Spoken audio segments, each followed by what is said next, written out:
Mr. Hollowell, I'll start with you. Talk about the significance of that history, that anniversary, and how we look back on it. Okay, well, we're celebrating our 59th anniversary in broadcast radio. Began back in 1964 when International Free and Accepted Modern Masons, led by Dr. William V. Banks, who was then our Supreme Grand Master, purchased WGPR 107.5 FM, which was then known as Grosse Pointe Radio, and immediately changed that acronym to mean where God's presence radiates.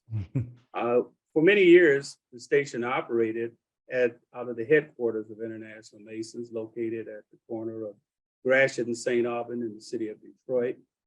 And it stayed at that location until 1985, when it moved to its current location at 3146 East Jefferson to share space with its sister media station, WGPR TV 62, which, as you said, Stephen, was the first African-American owned and operated TV station in the United States. WGPR being the first FM station owned by Blacks in the city of Detroit, and we stayed there since that time. In the early days, broadcasting on WGPR was primarily centered around religious broadcasting, with churches having their worship services aired on the radio on Sunday morning, along with news and R&B. And later, it also added some other ethnic programming from the Arabic community and Hispanic and some others. That went on for a number of years, and then we went into full-blown R&B. And in 1970, we had our first significant major change. And in 1970, with the approval of the FCC, we enhanced our sound to include 50,000 watts of radiated power, giving us a range of 90 miles in the metropolitan Detroit area, covering 15 counties in the state of Michigan, parts of Ohio, and Canada, our sister country across the river. This was good for us, we think, and good for the Detroit community. It gave African Americans a voice here in our city. And we are very proud to continue that legacy on until today. In 2011, we entered a time brokerage agreement, sometimes referred to as a local marketing agreement, with Radio One, wherein we permitted them to program the station and its format. They made a determination to change it from R&B to hip hop. And that continued under their programming until December 31st of 2019. And then beginning January of 2020, we assumed again full operation of the station, and we continued with the hip hop format. And Koffey Brown is going to talk to you about that 50th anniversary of hip hop a little later. And we are very proud of the contributions that we brought to this community. We consider ourselves to be the local and loyal Detroit station. We started here in the city of Detroit. We stayed here in the city of Detroit. We're still independently owned and operated by Black Americans, again, still owned by International Free and Accepted Modern Masons. And Detroit is our base. And we think that we have a contribution to make to the community, not only in the city of Detroit, but within the 90 miles of its environs that have the opportunity to enjoy the programming that we provide. And we salute you for giving us this opportunity. Yes. Sure. So I grew up here in the city. In the early 1970s is when I would have started listening to the radio.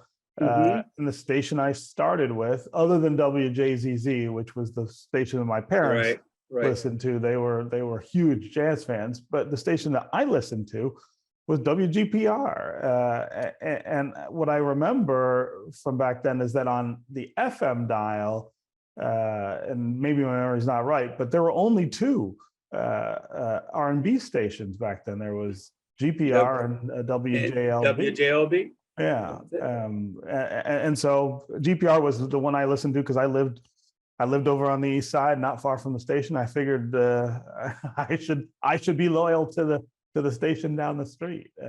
So it was my first. That was a part of the community. That's right. It was my first introduction to radio. Let's talk now about this turn to hip hop, the hip hop format, and the 50th anniversary of hip hop. Koffey, talk about what that has meant to the station and to the community.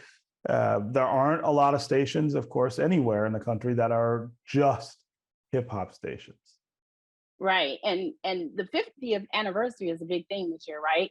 People all over the world will be celebrating the 50th anniversary. The official date is August 11th, but all of the celebrating has already begun. Mm-hmm. So in New York, they built like a whole museum that's going to be dedicated to nothing but hip hop, right? And to know that I work for a station like WGPR, that is one of the first stations where Billy T was one of the first official DJs to dive in and go full force and play hip hop and techno music. And now I'm able to be a part of such an historical thing. Wow. It's exciting, right? So now we're getting ready to be a part of this celebration next month with the museum that we have, which is the William V. Banks Museum. We're going to do something to pay homage to hip hop.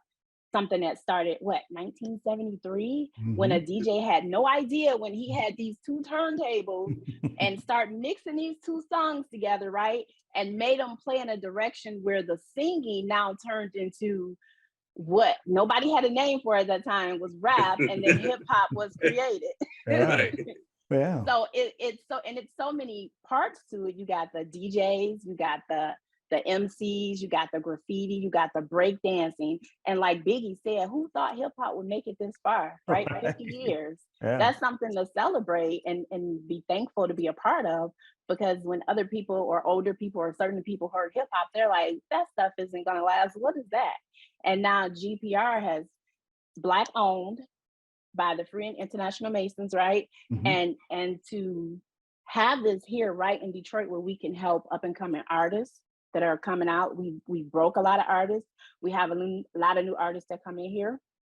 We also have a hip hop legend, T3 of Slum Village, that does an old school hip hop show here. So GPR is a staple in the community, and we have a lot to do with the hip hop here in Detroit. Yeah. I mean, the idea of it being in Detroit is such a kind of critical place for the creation of hip hop and the perpetuation of it. Talk about how that interaction unfolds between the station and this really vibrant hip hop community. Yeah, well, in the 90s, they had something called the Hip Hop Shop. I know you remember the Hip Hop Shop? I do. So yeah, so that was where a lot of the hip hop artists in Detroit would go and battle rap, and they got to test their skills out on each other. A lot of people went there, from Eminem, rest in peace to Proof, who was the host at the Hip Hop Shop. A lot of these people went on to become famous. And so fast forward, there's been things done here like rap battles at Hot 107.5. And then now we have a segment on Friday where they're playing new artists and releasing that to the public so they can hear these new artists and say how they feel like they sound, and maybe they'll end up being like an Eminem or something. So go ahead, Mr. Hollowell. We've only got about a minute left, though. Go ahead. Okay, very good. I was just going to say, a lot of folks, when they think of hip hop, they think of just young people. But hip hoppers are in their 50s and 60s these days.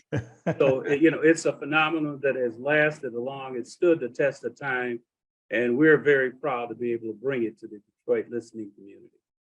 Yeah. Well, congratulations on all of this, and of course on being the only all hip hop station here in Detroit. I mean, that really does matter in a community like this. But thanks to both of you for being with us on American Black Journal.